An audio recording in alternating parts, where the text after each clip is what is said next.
Hello and welcome to learn with Hema's class. My dear students, आज हम करने वाले हैं स्टैंडर्ड 10th का मराठी सब्जेक्ट और उसके 14 चैप्टर का क्वेश्चन आंसर्स। तो इस वीडियो में मैंने एक्सप्लेनेशन तो आपको ऑलरेडी कर दिया है। आप नीचे डिस्क्रिप्शन बॉक्स में अगर आपको चाहिए तो आप डिस्क्रिप्शन बॉक्स में देख सकते हैं, लिंक एक्सप्लेनेशन का मैंने डाला है। और इसके क्वेश्चन आंसर्स मैं आपको एक्सप्लेन करूंगी। बेसिकली बच्चों की यही रिक्वेस्ट रहती है कि मैम आप क्वेश्चन आंसर्स भी एक्सप्लेन कीजिए।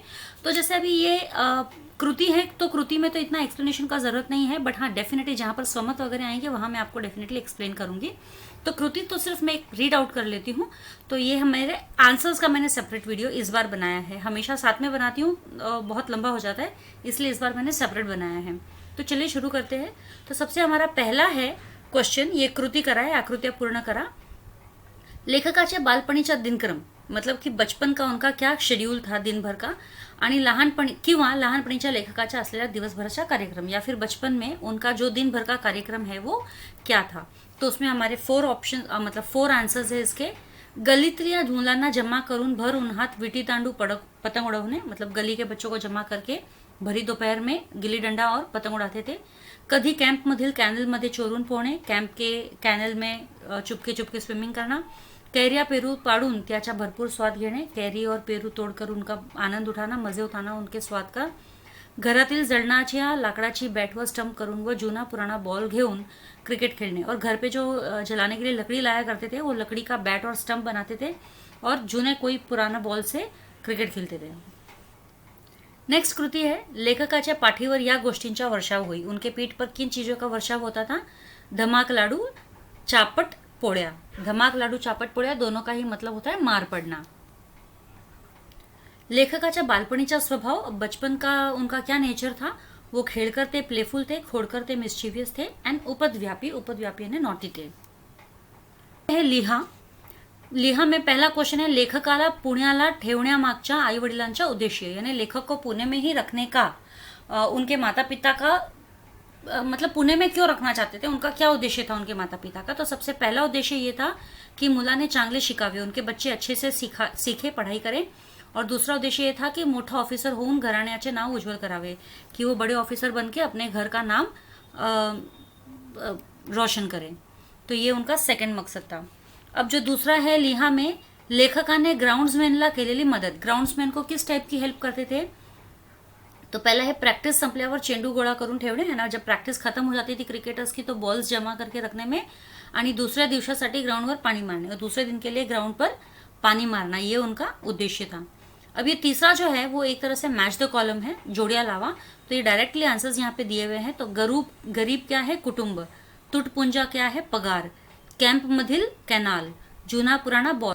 अब नेक्स्ट हमारा क्वेश्चन है, कारणे लिहा। तो ये डायरेक्टली आंसर्स है, मैं पहले क्वेश्चन रीड कर लेती हूँ।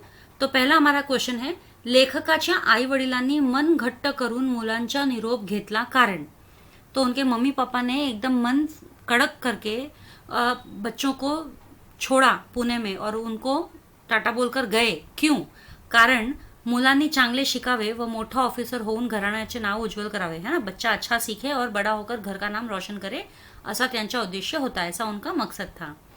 फिर दूसरा है, लेखकाला लहानपणी अनेक खिलाडू पाहण्याची संधि मिळाली, है ना, बचपन में उनको बहुत सारे प्लेयर्स को देखने का मौका मिला, कारण YMC या खेळाच्या प्रसिद्ध संस्थेत अनेक सदस्य खेळाडू सकाळ संध्याकाळी खेळायला येत असत, क्यों, क्योंकि YMC ये जो एक गेम्स के लिए बहुत ही फेमस इंस्टीट्यूशन था। तो वहाँ पर बहुत सारे लोग जो है, जो प्लेयर्स लोग जो है वो मेंबर्स थे, और इसीलिए वो वहाँ पर खेलने के लिए आया करते थे। तीसरा है, आंधळा मागतो एक डोळा आणि देव देतो दोन, असे लेखकांस वाटले। ऐसा क्यों लगा कि अंधा मांगता है एक आंख लेकिन उसको गॉड देता है 2, ऐसा क्यों बोलता है वो, क्योंकि कारण काही खेळाडू लेखकांना चेंडू फेंकायला बोलवत असे, क्योंकि कुछ प्लेयर्स जो है लेखक को बॉल फेंकने के लिए बुलाते थे, है ना। उनका उद्देश्य तो यही था कि उनको प्लेयर्स से मिलना है, तो ये तो उन्हें एक आंख मांगा है, लेकिन दूसरा आंख 2 आंख मिल जाना मतलब वो प्लेयर्स के साथ खेलने का मौका मिलना, ये ऐसी बात हो गई है।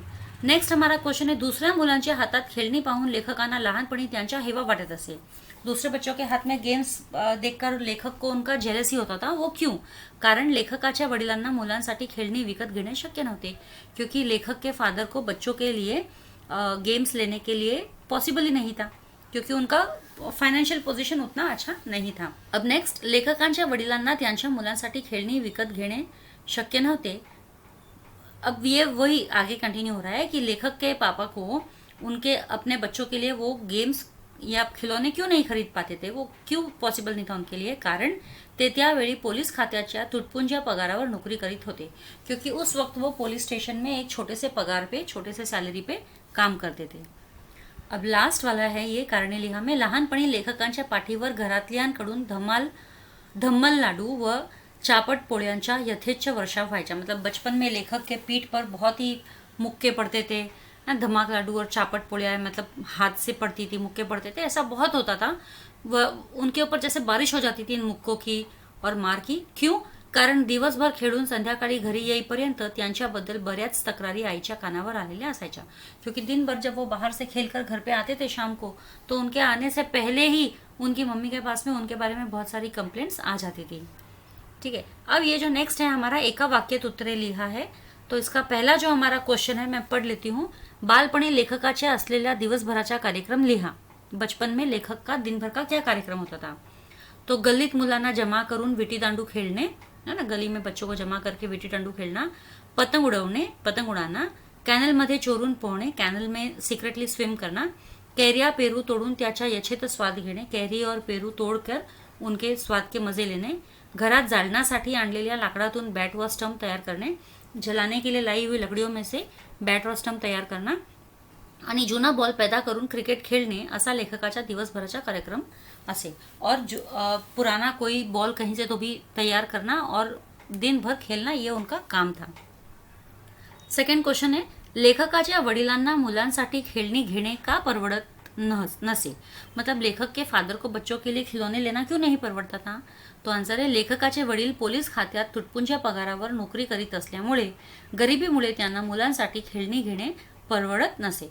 क्योंकि वो एक पुलिस खाते में एकदम छोटे से पगार पे काम करते थे, इसके वजह से वो गरीब थे और गरीब होने के कारण वो अपने बच्चों के लिए खिलौने नहीं ले पाते थे. 3 है हमारा चोकट्या पूर्ण करा. पहला क्वेश्चन है, लेखकाचे वडील या खात्यात होते. कहाँ पर थे लेखक के वडील? पोलीस खाते. उतार्यात आलेली खेळांची 2 नावे, कोई भी 2 गेम्स का नाम, विटी दांडू और पतंग. उतार्यात आलेली फळांची 2 नावे, फलों के 2 नाम, कैरी, पेरू, ना, कैरिया व पेरू. वडिलांची बदल येथे झाली. वडील की फादर की ट्रांसफर कहाँ हो गई? वडगाव. लेखकाच्या चुलत्याचे राहण्याचे ठिकाण, मतलब लेखक के जो काका वगैरह थे उनके रहने की जगह पुण्याचे YMCA चे कंपाउंड, पुणे के YMCA का कंपाउंड में वो रहते थे. मुलांना एकत्र बसवून काका शिकवत, बच्चों को बिठाकर क्या सिखाते थे काका? क्या सिखा रहे थे यहाँ पे? प्रार्थना व अभ्यास. पहले प्रार्थना कराते थे, फिर अभ्यास कराते थे, यानी पढ़ाई. अब नेक्स्ट है हमारा स्वमत. पहला क्वेश्चन है, लेखकाच्या वडिलांची शिस्त जाणवलेले प्रसंग पाठाच्या आधारे तुमच्या शब्दांत लिहा. मतलब लेखक के जो फादर थे वो कितने डिसिप्लिन वाले थे, ये हमको किसी एक एग्जाम्पल से बताना है लेसन के. तो सबसे पहले देखो, लेखकाचे वडील पोलीस खात्यात होते. लेखक के फादर एक पुलिस डिपार्टमेंट में काम करते थे. परिस्थिती गरीब होती, उनकी परिस्थिती गरीब थी, मतलब वो पुअर थे फाइनेंशियली. वडील मुलांना खेळणी घेऊन देऊ शकत नव्हते और इसी कारण से वो बच्चों को खिलौने लेकर नहीं दे पाते थे. लेखक लहानपणी दिवसभर खेळून संध्याकाळी घरी येत असत. लेखक लेकिन फिर भी दिन भर बाहर खेलता था और शाम को घर पे आता था. आई त्यांची तक्रार वडिलांकडे करी और उनकी मम्मी जो है, लेखक की मम्मी जो है, उसकी लेखक की कंप्लेंट उसके पापा के पास करती थी. मग लेखकाला शिस्त लागावी म्हणून वडील लेखकाच्या पाठीत धमक लाडू व चापट पोळ्यांचा वर्षाव करी. और फिर बाद में लेखक को डिसिप्लिन करने के लिए, क्योंकि कंप्लेंट्स करते तो अच्छा नहीं रहता, तो डिसिप्लिन में लाने के लिए उसके फादर जो है उसको पीठ पे मुक्के मारते थे और हाथ से मारते थे. इसका वर्षाव करते थे, मतलब जैसे मानो बारिश हो रही थी मुक्कों की. वडिलांची जेव्हा वडगावला बदल झाली तेव्हा त्यांनी लेखकांना पुण्यात त्यांच्या चुलत्याकडेच ठेवले. जब लेखक के फादर का ट्रांसफर हुआ था वडगांव में, तो तभी उन्होंने लेखक और उसके अपने दूसरे बेटे को, यानी लेखक के भाई को अपने भाई के पास में रखा था. मतलब दोनों बच्चों को अपने भाई के पास में रखा था. क्यों? ताकि वो बच्चे पढ़ लिख कर बड़े हो जाए, पढ़े लिखे और अच्छे बड़े ऑफिसर बने, यही उनका मकसद था.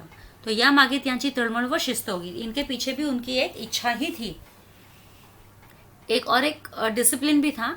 लेखकांचे वडील शाळा व अभ्यास या बाबतीत फारच कडक होते, क्योंकि वो स्कूल और पढ़ाई इसके मामले में बहुत ज़्यादा स्ट्रिक्ट थे। एकदा लेखक शाळा चुकवून क्रिकेट सामना पाहत बसले, क्योंकि हमको और एक एग्जाम्पल पता है कि एक बार लेखक ने क्या किया, स्कूल मिस करके क्रिकेट देखने बैठ गए थे, क्रिकेट का मॅच देखने बैठ गए थे। तेव्हा वडिलांनी घरी येऊन लेखकांना संतापाने छड्या मारत शाळेत नेऊन बसवले। या वडिलांच्या शिस्तीमुळे लेखकांनी शाळा कभी चुकवली नहीं। तो उन्होंने क्या किया, जब लेखक पता चला ना लेखक के फादर को कि लेखक जो है स्कूल बंक करके क्रिकेट मैच देख रहा है, तो उन्होंने छड़ी लेकर उनको, लेखक को बहुत मारा, मारते मारते स्कूल लेके गए और वहां बिठाया। इससे उनको पता चलता है, हमें पता चलता है कि लेखक के फादर जो है डिसिप्लिन के मामले में कितने स्ट्रिक्ट थे और पढ़ाई के मामले में भी। तो उनके इसी डिसिप्लिन के स्ट्रिक्टनेस की वजह से लेखक ने कभी भी स्कूल नहीं चुकाई, बाद में स्कूल नहीं चुकाई मतलब स्कूल मिस नहीं की। नेक्स्ट क्वेश्चन, लेखकाच्या बालपणीच्या आठवणीवरून त्यांच्यातील तुम्हाला जाणवलेल्या गुण वैशिष्ट्यांविषयी मत लिहा। अब हमको लेखक के बालपन का, चाइल्डहुड का जो भी रिमेम्बरेंस है, उसके ऊपर हमको उनके बारे में क्या पता चलता है वो हमें लिखना है यहाँ पे। उनके गुण वैशिष्ट्य, उनके क्या अच्छी बातें हमें यहाँ पता चलती है वो हमें बताना है। कोणत्याही घरातील लहान मुलांप्रमाणेच लेखक ही लहानपणी खेळकर खोडकर होते। अभी किसी भी बच्चे का देख लो, कोई भी बच्चा जो है छोटा रहता है जब भी, तो थोड़ा मिस्चीवियस नॉटी तो होता ही है। तो लेखक भी वैसे ही थे। लेखकाचे कुटुंब गरीब होते, लेकिन लेखक के जो फॅमिली थे वो गरीब थे ये लोग। त्यामुळे गरिबीमुळे येणारे दुःख त्यांनीही भोगले और गरीबी के वजह से जो भी दुख दर्द मिलते हैं वो उन्होंने भी सहन किए। तसेच कष्टही उपासले और कष्ट भी उन्होंने सहन किया। यावरून ते सहनशील व कष्टाळू होते हे जाणवते और इससे हमें ये पता चलता है कि वो कितने सहनशील थे और कितने मेहनती थे, कष्टाळू होते यानी मेहनती थे। खेळणी विकत घेता येत नसल्याने दुसऱ्यांच्या हातातली खेळणी पाहून ते हिरमुसले व्हायचे। मतलब अभी क्योंकि उनकी खुद की कैपेसिटी तो नहीं थी खिलौने खरीदने की, लेकिन जब दूसरों के हाथों में खिलौने देखते थे तो उनको बहुत ही उनसे जेलसी होती थी। तरी त्या खोडकर वयात ते भर उन्हात विटीदांडू खेळायचे, पतंग उडवायचे, चोरून पोहायचे व कैऱ्या पेरू खाऊन मजा करायचे। यावरून आहे या परिस्थितीत त्यांचा स्वभाव आनंददायी होता। लेकिन फिर भी वो इतना मस्तीखोर होने के बावजूद भी वो पूरी धूप में जो है गिल्ली डंडा खेलते थे, पतंग उड़ाते थे, चोरी करके कैंप में जाते थे स्विमिंग करने के लिए। चोरी मतलब चोरी छुपके, चोरी करके नहीं, चोरी छुपके कैंप में जाते थे स्विमिंग करने के लिए। पेरू खाते थे और कैरियाँ खाते थे। तो इनसे हमको ये पता चलता है कि भले चाहे इनकी जो भी परिस्थिति हो, वो हर परिस्थिति में जीवन का आनंद उठाना जानते थे, वो आनंददायी थे। बैट स्टंप स्वतः तैयार करून दिवसभर ते खेळायचे। उनके पास खुद के पास कुछ नहीं था, लेकिन वो खुद कैसे भी कर, क्योंकि उनको खेलने की जिद थी तो वो अपना खुद का ही खिलौना तैयार कर लेते थे। जैसे बैट और स्टंप उन्होंने खुद तैयार किया, बॉल का भी कहीं से अरेंज कर लेते थे। तो यावरून लहानपणी त्यांना क्रिकेट खेळत रस व ओढ होती हे दिसून येते। तो इससे हमें ये पता चलता है कि बचपन में ही उनको क्रिकेट की तरफ एक खिंचाव था। अब ये नेक्स्ट है आकलन। लाजे ने मान खा ली, शर्म से मुंह गर्दन जो है नीचे झुक गई थी। ये फ्लोट चार्ट जैसा बनाया है और लास्ट में अभिमाना ने मानवर है। तो मतलब जब गर्दन नीचे हुई शर्म से और फिर बाद में गर्दन उठी अभिमान से, तो उसके बीच में क्या क्या हुआ। सो पहले थोड्या दिवसांनी आंतरशालेय सामना, उसके बाद थोड़े दिन बाद में इंटर स्कूल कॉम्पिटिशन था। त्यात 100 धावा केल्या, उसमें 100 रन्स बनाए। सर्वांच्या डोळ्यात कौतुकाचे भाव, सबकी आंखों में प्रेज था मेरे लिए, फुल ऑफ प्रेज, और इसके वजह से अभिमानाने माझे मान वर झाले। तो अब ये वापस से नेक्स्ट क्वेश्चन है, कारणे लिहा। लेखकांचा आनंद गगनात मावेना, लेखक की खुशी तो जैसे मानो आसमान भी कम पड़ रहा था उसको भरने के लिए। क्यों? कारण वडिलांनी लेखकांना दुकानात नेऊन एक जूनी बैट विकत घेऊन दिली, क्योंकि उनके फादर ने उनको एक दुकान में ले जाकर एक पुरानी बैट खरीद के दी थी। ऑस्ट्रेलियन सर्विसची मॅच पाहण्यासाठी आज जाण्याचे मार्ग बंद होते। अब ऑस्ट्रेलियन सर्विस के जब मैच हुए थे वहां पे, तो वो मैच देखने के लिए उनको अंदर जाना था, लेकिन अंदर जाना हो नहीं रहा था उनसे, सारे दरवाजे बंद थे। क्यों? कारण सामने वाला टिकट होते, क्योंकि वो जो मैच होने वाला था उसके लिए टिकट रखे गए थे। वह मैदानावर गोलाकार कनात घालण्यात आली होती और पूरे चारों तरफ मैदान के एक कपड़ा बांध दिया गया था। तीसरा है, वर्गात गणिताच्या तासाला वहीची अनेक पाने लेखकाच्या स्वाक्षरीने भरू लागली। मतलब क्लास में जब मैथ्स का लेसन होता था तो उनके बुक में बहुत सारे ऐसे लेखक के ना सिग्नेचर्स ही भर गए थे। क्यों? कारण आपण मोठे खेळाडू झालो तर स्वाक्षरीसाठी अशीच गर्दी होईल हे स्वप्न लेखक पाहत होते। क्यों वो ऐसा करते थे अपने मैथ्स बुक में साइन साइन साइन, ताकि वो यही सोचते थे कि जब अपन बड़ा प्लेयर बन जाएंगे, जब मैं बड़ा प्लेयर बन जाऊंगा तो मेरे भी ऑटोग्राफ के लिए ऐसी ही गर्दी होगी, और इसके लिए वो ऑटोग्राफ का वो प्रॅक्टिस करते रहते थे. हे स्वप्न लेखक पाहत होते, यही वो सपना देखते रहते थे. नेक्स्ट, लेखकांचे वडील त्यांना खेळात नेहमीच प्रोत्साहन देत असत. लेखक के फादर जो है उनको खेल के लिए हमेशा एनकरेज ही करते थे. क्यों? कारण लेखकांचे वडील स्वतःच व्हॉलीबॉल चॅम्पियन होते, क्योंकि वो खुद भी एक व्हॉलीबॉल चॅम्पियन थे. लेखकांच्या आई वडिलांना आनंद वाटत असे. लेखक के मम्मी पापा को बहुत खुशी होती थी. कब खुशी हुई थी? कारण YMCA मधील खिलाडूंकडून लेखकांच्या खेळाबाबत स्तुतीपर उद्गार ऐकू आले. क्योंकि YMCA में जो भी प्लेयर्स आते थे वो लेखक के बारे में अच्छी बातें ही करते थे, प्रेज ही करते थे कि वो कितना अच्छा प्लेयर है. लेखकांच्या वडिलांनी लेखकाला संतापाने छड्या मारत शाळेत नेऊन बसवले. लेखक के फादर ने उनको गुस्से में छड़ी मारते मारते स्कूल में ले जाकर बिठाया. क्यों? कारण लेखक शाला बुडवून ग्राउंडवर क्रिकेटचा सामना पाहत होता, क्योंकि वो स्कूल मिस करके ग्राउंड के ऊपर जाके क्रिकेट का मैच दिख रहा था. अभी वापस से आकलन है. लेखकाच्या काळजाला भिडलेले दृश्य. लेखक के दिल में कौन सा एक सीन जो है बस गया था. क्या सीन बस गया था? मॅच संपल्यावर खेळाडूंच्या स्वाक्षऱ्या घेण्यासाठी गर्दी उड़त असे ते दृश्य. कि मैच खत्म होने के बाद में प्लेयर का ऑटोग्राफ लेने के लिए जो गर्दी उमड़ती है वो दृश्य उसके दिल में बैठ गया था, लेखक के दिल में. तो या बाबतीत वडील कडक असत. तो लेखक के फादर जो है किस बारे में कड़क थे, स्ट्रिक्ट थे? अभ्यास व शाळा, पढ़ाई और स्कूल, इसके मामले में वो बहुत ही स्ट्रिक्ट थे.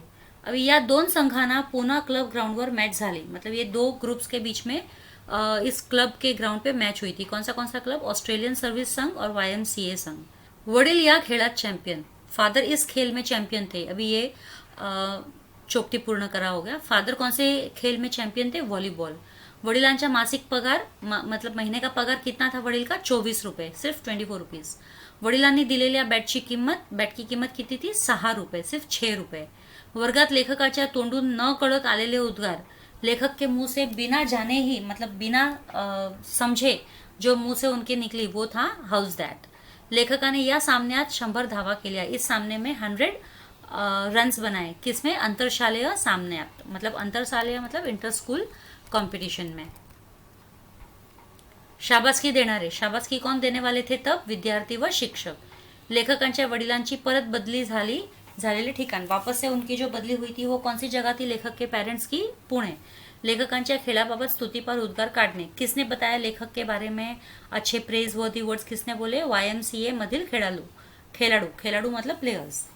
व्हॉलीबॉल चॅम्पियन असणारे. व्हॉलीबॉल के चॅम्पियन कोण ते? लेखकाचे वडील. 6 रुपयात विकत घेतलेली वस्तू. 6 रुपये में कौन सी चीज खरीद के ली थी? जूनी बॅग. अब ये नेक्स्ट क्वेश्चन है. एका वाक्यात उत्तरे लिहा.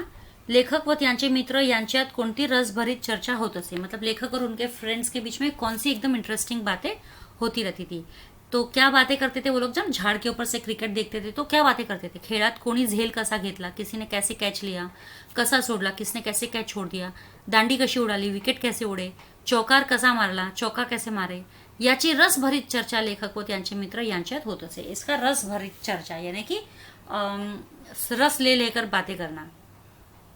नेक्स्ट क्वेश्चन आहे. लेखकांची शाळा कधीच का चुकवली नाही. लेखकांनी शाळा कधीच का चुकवली नाही. लेखक ने अपने स्कूल कभी क्यों मिस नहीं की. एकदा शाळा चुकवून लेखक क्रिकेटचा सामना पाहायला गेले होते, क्योंकि एक बार स्कूल मिस करके लेखक जो है क्रिकेट का मैच देखने के लिए गए थे. हे वडिलांना कळल्यावर त्यांनी लेखकांना रागाने छड्या मारल्या. ये जैसे ही फादर को पता चला तो उन्होंने गुस्से में छड़ियाँ मारी, मतलब लकड़ी से मारा. त्यामुळे लेखकांनी शाळा कधीच चुकवली नाही. इसके वजह से लेखक ने कभी भी स्कूल मिस नहीं की. तुमच्या मते लेखकांच्या मनात क्रिकेटचे बीज कसे रुजले असावे ते लिहा. अब ये जो है स्वमत है वापस से कि आपके हिसाब से लेखक के मन में क्रिकेट के प्रति प्यार जो है कब शुरू हुआ, ऐसे आपको लगता है, या फिर तुमच्या मते लेखकांच्या मनात पेरले गेलेले क्रिकेटचे बीज कसे उगवले ते लिहा. तो आपके हिसाब से लेखक के मन में जो क्रिकेट का बीज पैदा हुआ वो कैसे हुआ वो आपको बताना है. तो अभी ये मैं आंसर आपको एक्सप्लेन कर देती हूँ. लहानपणी लेखक घरात जळणासाठी आणलेल्या लाकडातून बॅट व स्टंप तैयार करीत असत. मतलब बचपन में लेखक जो है अपने घर से लकड़ी लेते थे जो जलाने के लिए आती थी उनके घर में, वो लेकर बैट और स्टंप तैयार करते थे. म्हणजे लहानपणापासूनच त्यांना क्रिकेटची आवड होती. इसका मतलब ये हुआ कि बचपन से ही उनको क्रिकेट की तरफ इंटरेस्ट था. नंतर लेखक चुलत्यांकडे YMCA कंपाउंडमध्ये राहत. फिर बाद में लेखक जो है अपने काका के घर पे YMCA इंस्टीट्यूशन के वहाँ पे कंपाउंड में रहते थे. तेव्हा शाळा सुटल्यावर ते धावत धावत ग्राउंडवर जात. तो तब स्कूल छूटने के बाद वो भाग भाग के ग्राउंड पे जाते थे. यावरून त्यांना खेळाची ओढ होती. इसकी वजह से उनको खेल के बारे में समझता था. हे कळते, मतलब ये खेल के तरफ थोडा अट्रॅक्शन था, ये समझ में आता है अपने को. जिथे ते बॉल टाकण्याचे काम करीत त्यातून त्यांना उत्तेजन मिळाले. और वहाँ पर वो कभी कभी बॉल फेंकने का काम भी करते थे, यानी एज अ बॉलर का भी काम करते थे. तो उससे उनको और इंस्पिरेशन मिलता था. ते ग्राउंडमॅन्सला ही मदत करीत. ग्राउंड्समॅन में जो होता था आदमी उसको भी हेल्प करते थे. वडील पुण्यात आल्यावर वडिलांनी लेखकांनी जूनी बैट आणून दिली. अब जब उनके फादर वापस से पुणे में ट्रांसफर हुए तो उन्होंने लेखक को एक पुरानी बैट खरीद के दी. तेव्हा लेखकांना अत्यंत आनंद झाला. उस वक्त लेखक को बहुत खुशी हुई. नंतर एकदा पुना क्लबच्या ग्राउंडवर ऑस्ट्रेलियन सर्व्हिस व YMCA या 2 संघांदरम्यान जी क्रिकेट सामना झाला तो लेखकांनी झाडावर चढून बघितला. यानी फिर उसके बाद में थोड़े टाइम के बाद में एक YMCA का क्लब और जो ऑस्ट्रेलियन सर्विस आए थे उनके इन दोनों इंस्टीट्यूशंस के बीच में एक मैच रखा गया था जिसके लिए टिकट्स थे. तो वो टिकट बिना खरीदे फ्री में उनको मैच देखना था. तो इसीलिए लेखक क्या हो गए, अपने दोस्त के साथ में स्टेडियम के बाहर जो लगकर झाड आहे वहां पर चढ़ गए थे क्रिकेट का मैच देखने के लिए. तो लेखकांनी झाडावर चढून पाहिला ना, झाड पे चढ के देखा. सामन्यानंतर खेळाडूंच्या सहीसाठी जी झुंबड उडाली ती लेखकांनी पाहिली. अब खेल होने के बाद में जो प्लेयर्स का ऑटोग्राफ लेने के लिए जो भीड़ उमड़ी थी वो लेखक ने वहां देखी. तेव्हा त्यांना वाटायला लागले की आपण असे मोठे खेळाडू झालो असो, या मागेही सहीसाठी गर्दी होईल. तो तब उनको ऐसे लगा कि अगर मैं भी बड़ा होकर ऐसा ही बड़ा प्लेयर बनूंगा तो मेरे ऑटोग्राफ के लिए भी ऐसी ही गर्दी होगी. वर्गात लेखक क्रिकेटची स्वप्ने पाहू लागले. तो क्लासरूम में भी लेखक जो है क्रिकेट के ही सपने देखने लगते थे. यातूनच लेखकाच्या मनात क्रिकेटचे बीज रुजले गेले आणि उगवले. और इन सब बातों से ही हमें ये पता चलता है कि लेखक के मन में जो है क्रिकेट के प्रति ये बीज उगा, मतलब शुरुआत हुई और आगे बढ़ा. लेखकांनी खेळ व अभ्यास यांचे संतुलन कसे राखले ते तुमच्या शब्दांत लिहा. अभी लेखक ने खेल और स्टडीज दोनों के बीच में कैसे बैलेंस रखा ये अपने को बताना है अपने वर्ड्स में. तो क्रिकेट खेळाडू व्हायचेच असे लेखकांनी मनाशी पक्का निर्धार केला होता. अब लेखक ने मन में डिसिशन ले लिया था कि वो क्रिकेट खिलाड़ू बनेंगे. म्हणून त्यांनी प्रॅक्टिस संपल्यानंतर चेंडू गोळा करणे, ग्राउंडवर पाणी मारणे इत्यादि कामें केली. इसीलिए वो जब प्रैक्टिस खत्म हो जाती थी सभी प्लेयर्स की तो उसके बाद में वो बॉल्स जमा करता था, ग्राउंड पे पानी डालता था, ये सब काम करते थे लेखक. त्या दरम्यान ते रोज रात्री 6 ते 8 अभ्यास करीत और इसी बीच में वो रोज रात को 6 से 8 बजे के बीच में पढ़ाई भी करते थे. त्यानंतर वडिलांची बदली जेव्हा पुण्यात झाली त्यावेळी YMCA मध्ये लेखक क्रिकेटची प्रॅक्टिस करीत. और जब उनके फादर की पुणे में बदली हुई तो YMCA के ग्राउंड में वो क्रिकेट की प्रैक्टिस भी करते थे. वडिलांनी त्यांना 6 रुपयात एक जूनी बैट विकत दिली. उनके फादर ने उनको 6 रुपीज़ में एक पुरानी बैट खरीद के दी थी. क्रिकेटचा ध्यास इतका होता कि एकदा शाळा चुकवून लेखक क्रिकेटचा सामना पाहायला गेले. मतलब क्रिकेट का उनको इतना पागलपन था क्रिकेट के पीछे कि एक बार वो अपनी स्कूल मिस करके भी क्रिकेट का मैच देखने गए. तेव्हा वडिलांनी त्यांना छडीने छोपले व शाळेत नेऊन बसवले. तो उस वक्त उनके फादर को गुस्सा आया तो उन्होंने उनको छड़ियों से मारा और सीधा स्कूल में ले जाकर बैठ गए. त्यानंतर लेखकांनी शाळा कधीच बुडवली नाही. उसके बाद लेखक ने कभी भी स्कूल अपनी डुबाई नहीं मिस नहीं किया. अशा प्रकारे लेखकांनी खेळ व अभ्यास यांचे संतुलन राखले. इस तरीके से लेखक ने खेल और पढ़ाई दोनों के बीच में बैलेंस रखा. प्रतिकूल परिस्थितीवर मात करण्यासाठी आवश्यक असलेल्या गुणांसंबंधी माहिती लिहा. प्रतिकूल परिस्थितीवर की मतलब जब सारी की सारी बातें हमारे अगेंस्ट होती है तो ऐसे सिचुएशन में हमें क्या करना चाहिए, हमको किस तरीके से अपने आप को संभाल के रखना चाहिए. जीवन जगत असताना सुख दुख हे एका मागून एक येत असतात. जब हम लाइफ जीते हैं तो सुख और दुख आगे पीछे हमारे चलते ही रहते हैं. जीवन सहज सोपे नाही, कोई भी लाइफ इजी नहीं होता है. जीवन प्रवासात अनेक अडचणी असतात. जीवन लाइफ में हमारे बहुत सारे प्रॉब्लम्स आते हैं. नेहमीच परिस्थिती अनुकूल असते असे नाही और हमेशा सारे सिचुएशंस हमारे फेवर में हो ऐसा नहीं होता है. कधी कधी प्रतिकूल परिस्थितीशी सामना करावा लागतो. कभी कभी हमको एडवर्स सिचुएशंस को भी फेस करना पड़ता है. अशा वेळी संयम राखणे फारच गरजेचे आहे. इस ऐसे टाइम पे हमको पेशेंस रखना बहुत ज़्यादा ज़रूरी है. आपले ध्येय आपल्या मनात कायम ठसवले पाहिजे. मतलब हमारा जो भी एम है वो हमको हमारे मन में एकदम कायम रखना चाहिए. कोणत्याही परिस्थितीमध्ये मन विचलित होता कामा नये. कोई भी चाहे कोई भी परिस्थिति हो जाए हमको हमारा मन कभी भी विचलित नहीं होना चाहिए, मतलब भटकना नहीं चाहिए. स्वतःवर ठाम विश्वास हवा. खुद के ऊपर हमको बहुत ही विश्वास होना चाहिए, मतलब कॉन्फिडेंस होना चाहिए. आत्मविश्वासाच्या बळाने परिस्थितीवर मात करावी. जीवनात हे ध्येय पूर्ण करायचे आहे.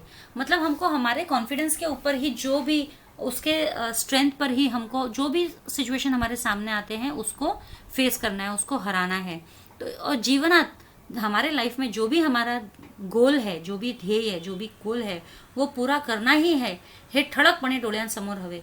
तो ये हमारे आंखों के सामने हमारा गोल हमेशा होना चाहिए कि हमें ये गोल पूरा करना है और हमेशा उसके पीछे हमको लगे रहना चाहिए। ध्येय प्राप्तीसाठी प्रत्येकाने पराकाष्ठा करायला हवी। ध्येय प्राप्ति के लिए सभी लोगों को कड़ी मेहनत करनी चाहिए, तपस्या करनी चाहिए मानो। स्वतःची बुद्धी, अभ्यास व सततचे प्रयत्न यांच्या निश्चयाने प्रतिकूल परिस्थितीवर मात करता येते। तो अगर हमारी खुद की बुद्धि, हमारा खुद की पढ़ाई लिखाई जो भी है, बोलते हैं अभ्यास, प्रैक्टिस जो बोल सकते हैं, वह सतत प्रयत्न और कंटिन्यूस जो हम कोशिश करते रहते हैं, तो ये सब चीज़ों से हम हमारी जितनी भी प्रतिकूल परिस्थितियां हैं, यानी कि एडवर्स सिचुएशंस हैं, उनको हम फेस कर सकते हैं, उनको मात दे सकते हैं, उनको हरा सकते हैं। तो सबसे पहला हमें अपने ऊपर कॉन्फिडेंस होना चाहिए और हमें निरंतर उस चीज़ के पीछे दौड़ना चाहिए, प्रैक्टिस करते रहना चाहिए, तो ही हम हमारा गोल अचीव कर पाएंगे और जो भी एडवर्स कंडीशंस आते हैं हमारे सामने, उसे हम मात दे पाएंगे। तो इसी के साथ मेरा ये चैप्टर एक्सप्लेनेशन का जो क्वेश्चन आंसर्स जो है वो एक्सप्लेनेशन वो खत्म हुआ। अब जल्दी मिलेंगे अगले चैप्टर में, तब तक के लिए stay safe, stay secure. Thank you.